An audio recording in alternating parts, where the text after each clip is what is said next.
Naam, mtazamaji wa PMTV, hapa ni katika dimba la New Amani Complex visiwani Zanzibar, na hicho kinachowasili ni kikosi cha Young Africans ambacho kinakuja kufanya mazoezi yake ya mwisho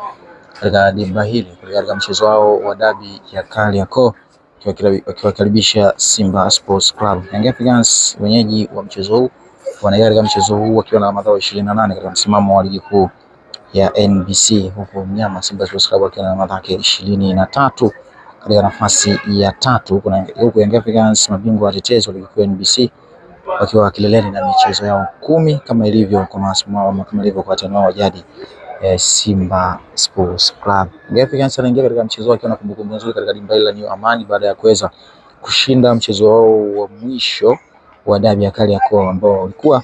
mchezo wa ufunguzi wa pazia la ligi kuu ya NBC katika msimu wa 2025-2026, lakini unaweza kusema uwanja huu ni kama Young Africans wanaojua zaidi katika siku za karibuni, tofauti na Simba ambao mara ya mwisho kucheza hapa walipoteza katika mchezo wa nusu fainali ya Kombe la Mapinduzi Cup dhidi ya Azam FC. Huko Young Africans mara ya mwisho kucheza hapa ilikuwa ni mchezo wa klabu bingwa hatua ya makundi dhidi ya JS Kabylie na kuweza kushinda idadi ya magoli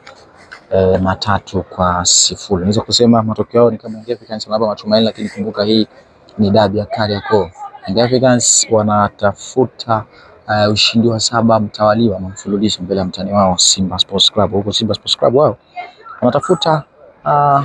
tilisi kurudisha ile heshima ya mnyama baada ya kupoteza mara 6 mfululizo katika dabi ya Kariakoo. Nini ambacho kitatokea? Ni nyota Young Africans, lakini pia wanamtazama rais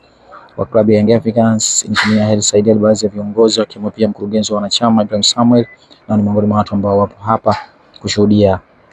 mazoezi haya ya mwisho ambayo Young Africans yataamua nini ambacho kufanya kesho katika dimba la New Amani hapa visiwani Zanzibar majira saa 2:15. Young Africans watakiputa hapa zile nyama Simba Sports Club.